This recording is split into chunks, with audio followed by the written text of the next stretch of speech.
For example, gender identity disorder, that's the DSM-4, bro. We use the DSM-5 now for psychologists to be able to talk about... I literally cited the DSM-5 in the speech, and it's called gender dysphoria, which is a term that I use throughout the speech, not gender identity disorder. You sound like a bozo, bro. And you get no you can't even make your wife wet, bro, so what's good? The nice thing about having several small children is I don't feel the necessity to have my masculinity challenged. If we're using a Western like colonial idea of gender, then why should it apply? If we're using, because the gender binary is a Western colonialist framework of gender. You're right. Men and women don't exist in any other culture. No. Think about Native American. Nailed it. Third gender people. I'm not saying that. Third gender people exist in Native American societies, Western African societies, like Southern Native American societies, like Mexico. So in other places that are not white dominated, and they like are the United incorrect. States or Europe, and so you're I'm saying white, so non-white incorrect. people. I'm a mathematician and a physicist. You cannot tell me. So I have a question. And also, you're not a biologist. So I have a question. I'm 20. As a mathematician and a physicist, what in the hell do you know about human biology? And you got your law degree from Harvard. What do you know about biology? You got your law degree from Harvard. And frankly, I would ask another question.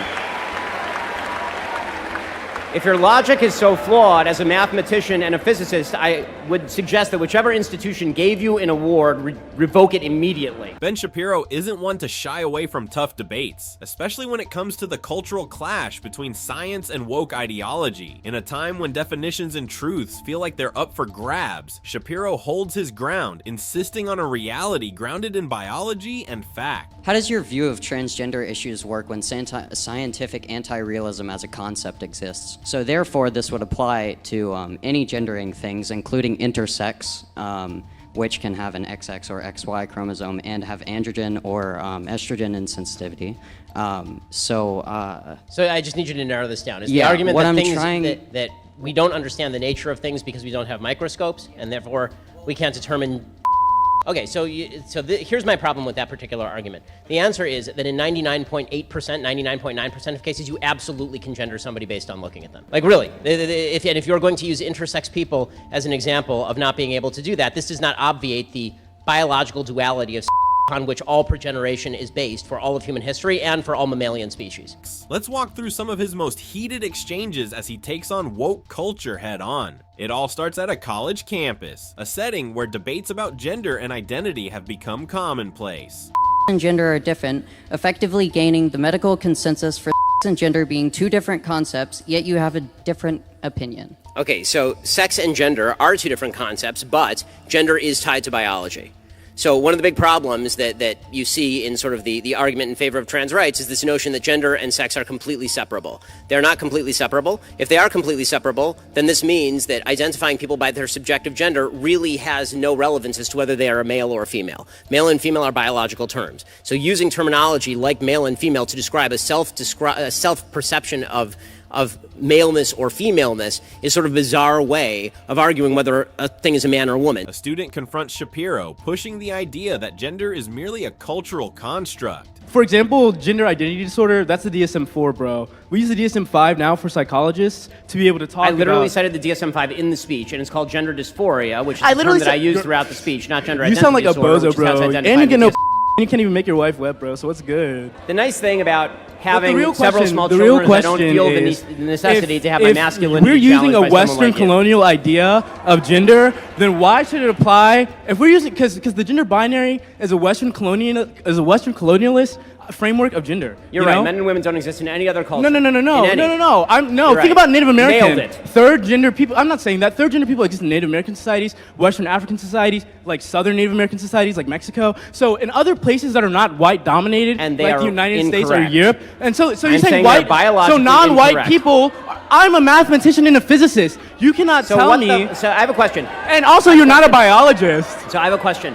I'm 20. As a mathematician and a physicist, what in the hell do you know about human biology? And you got your law degree from Harvard. What do you know about biology? You got your law degree from Harvard.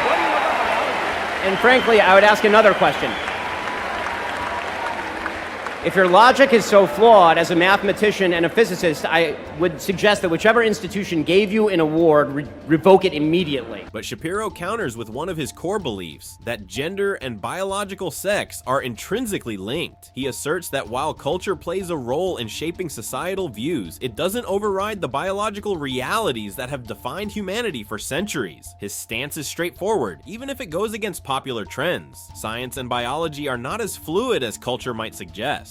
At another university, Shapiro encounters a student who brings up the concept of womanhood without providing a biological definition. This moment becomes a turning point in the discussion, as Shapiro presses the student on what it truly means to be a woman. The student's response, filled with vague definitions, prompts Shapiro to point out the inconsistencies in their argument. He highlights how the lack of a clear definition of womanhood reveals the logical gaps in woke ideology. His point is simple: if we can't agree on basic terms, we risk erasing the clarity needed for meaningful dialogue. The debate intensifies when a student tries to challenge Shapiro's views on biological duality by bringing up intersex individuals. Shapiro acknowledges that intersex conditions exist, but he argues that they don't negate the binary structure that defines human sex. He explains that while intersex individuals are real, they represent rare exceptions rather than the rule, emphasizing that biology predominantly operates within a male-female framework. Shapiro uses this moment to remind the audience that exceptions don't redefine the entire system. They simply highlight its complexity.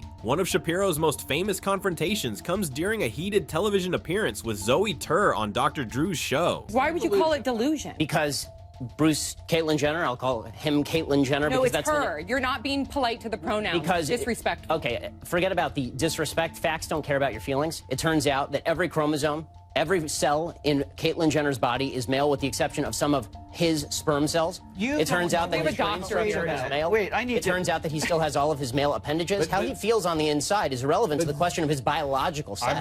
I don't agree with that. I'm not on that train. I'm not on that train. She wants to be called she. I'm going to call her she. So you don't know what you're talking about.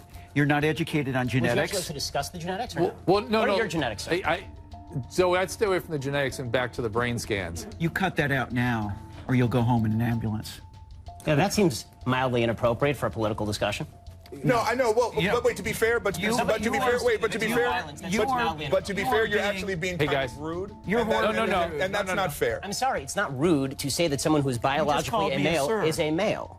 Someone who's biologically male is a male. But Mr. Shapiro, you knew very well that saying that to Zoe would be egregiously insulting. When Shapiro uses male pronouns to refer to Tur, a transgender woman, tensions flare. Tur physically grabs Shapiro's neck, threatening him on live TV. Despite the provocation, Shapiro remains unfazed, standing by his belief in scientific truth and free speech. This encounter becomes a defining example of his commitment to facts over feelings, as he argues that pronouns are not just words, but reflections of biological reality. His response to Tur's reaction reinforces his message. While respect is crucial, it doesn't mean compromising on what he sees as scientific accuracy. Shapiro's stance on free speech becomes even more evident during an event at UC Berkeley, where he addresses the concept of compelled speech. As a student tries to argue for the use of preferred pronouns, Shapiro pushes back, stating that compelling people to use specific language crosses a line. He argues that speech should remain free from ideological pressure, especially when it comes to something as fundamental as pronouns. For Shapiro,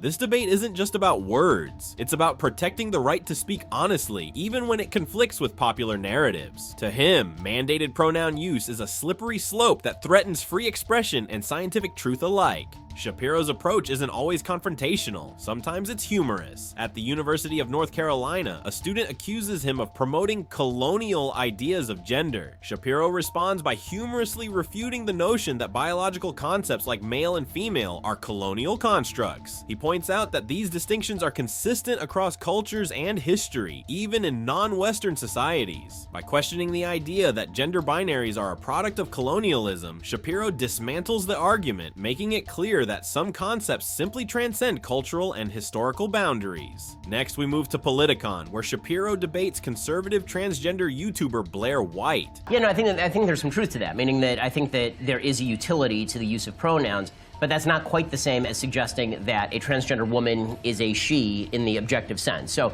if I were to go to dinner with you and there were to be a waiter there and I were to direct the waiter to you, obviously we would go based off your physical appearance, but the argument for transgender people is that if you looked like me, you could still be transgender woman, right? That you wouldn't actually have to go through surgery, you wouldn't have to actually go through hormone treatments, you wouldn't have to go through any of that to be perceived as a woman. And therefore, if it would actually be assuming pronouns for me to be sitting at dinner and you to walk up and say, that dude sitting over there, right? You'd actually be assuming my pronoun if I were a transgender woman. And this is the part where it gets into this really bizarre space that makes no sense to me, meaning that, obviously, in terms of utilitarian effect, you're right. If I were to walk into dinner and try and describe you, you look like a woman, therefore, to the person there, you know, I wouldn't be trying to explain who you were or your background, because what's the point of that? I want to get from point A to point B in the quickest possible time, from the front door to the table in the quickest possible time. But that's not to suggest the truth of the pronoun that I'm using to describe to the person.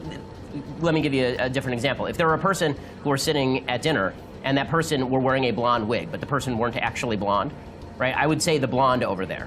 That doesn't mean the person actually has naturally blonde hair. It means that the person is blonde sitting there. The discussion centers around pronouns and biological identity, and while the exchange remains respectful, Shapiro stands firm on his refusal to use pronouns based on personal preference alone. He explains that for him, pronouns serve a functional purpose in distinguishing between biological males and females. This segment is notable for its respectful tone, showing that even in contentious issues, Shapiro is open to dialogue, as long as it doesn't compromise his principles on biology.